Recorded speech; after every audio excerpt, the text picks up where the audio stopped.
Well, hello there, YouTube.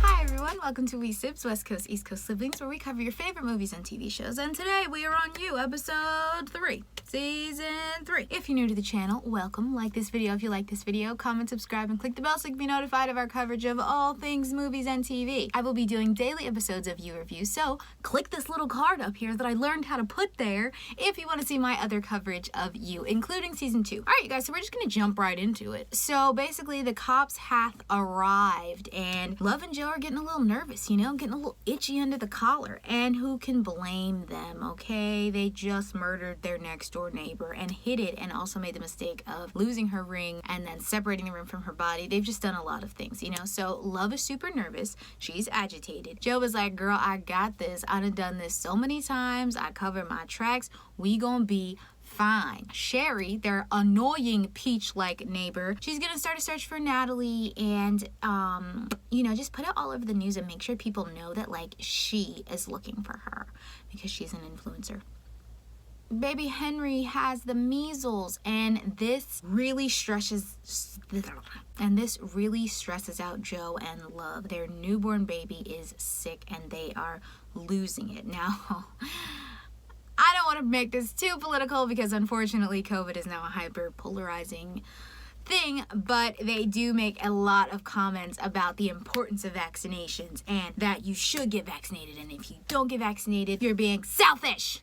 So that was definitely in this episode, and I've said before, I don't really like, mixing real life with my fictional TV shows, but, everybody else seems to like it. Now, Joe has not been immunized against the measles, and so he catches it. During his, realization that he has the measles, he starts hallucinating, and we get a little bit more backstory about what happens to Joe after his mom leaves him. He mentions that he has some years, things are foggy or unclear about what happened to him. I'm sure we're gonna get more information about that as the season goes on. Back it up a little bit, Joe and Love decide that they're going to frame Matthew, Natalie's husband, for killing her because the news is constantly outside of his house just waiting for something. He won't say anything. Everyone thinks he's guilty, including Sherry, the obnoxious mommy vlogger. Now, Joe keeps the bloody scarf that he got from Natalie. So Joe plans to plant the bloody scarf in Matthew's trash. However, Joe is hallucinating, and so he jumps over the fence and falls and pretty much passes out by the trash cans where Matthew finds him. Once Joe comes to, Joe and Matthew have a little heart-to-heart about fatherhood and how it's really hard,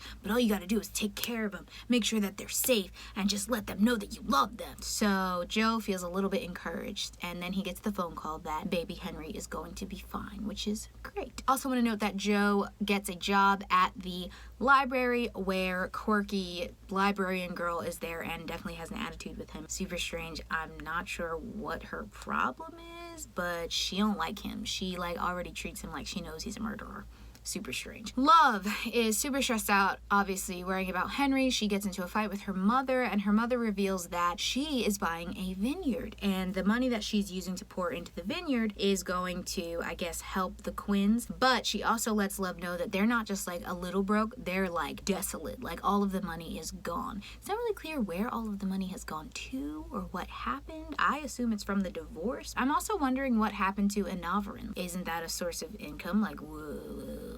What's going on there? Don't know. Love also has a little heart-to-heart with Theo about his father and how important it is for him to go and help because images are everything, and right now everyone thinks that his father is guilty. While Joe and Matthew are having a little bonding time about fatherhood, Matthew asks Joe if he talked to Natalie or if he knew anything about Natalie, and Joe starts to get a little squirmy. Into their heart-to-heart, Joe realizes that Matthew is a good man and he can't frame the murder of his wife on him. So Joe tells Love about this. They burn the evidence, they burn the scarf, and they don't do anything to help Matthew other than, not framing him, which I think is nice. Finally, at the end of this episode, the cops find the locator. Well, once again, I'm holding up this awful finger, Lord. The locator ring on Natalie's body, and obviously it's well, crap sticks. They're probably gonna be in trouble. So, quick review for this episode. There really wasn't that much going on other than constant sort of measles / COVID / the importance of vaccination. The big thing though about the vaccine and people not getting vaccinated is that Gil, the homeboy in the just basic homeboy who reads books to the kids at the library. It's his kids who got baby Henry sick, and he tells Love, and Love freaking loses it and bops homeboy across the head with a rolling pin.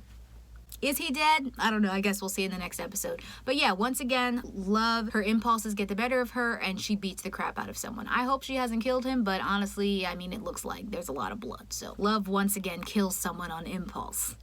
And I'm sure Joe is going to be pissed. So that's going to be fun to watch. In the last couple of episodes, people have been saying things like Quinkleberg when they're talking about Love. And I was like, Quinkleberg? What's Quinkleberg? But what they're actually saying is, her name is Love Quinn Goldberg. She decided to hyphenate because she's a modern woman. So I was like really confused. I was like, why are they calling her Quinkleberg? Anyway, not too much to analyze, not too much to dissect. I'm sure the next episode is going to be a lot of them having to do the same thing with Love having killed Gil. Yeah, so that's all I got for this one, you guys. Thank you so much for watching. As always, like this video if you like this video, comment, subscribe, and click the bell so you can be notified of my coverage of You, Season 3, Episode 4, 5, 6, 7, 8, 9, 10. Hey, I got all my fingers. Thank you guys so much for watching, and I will see you for Episode 4. Peace.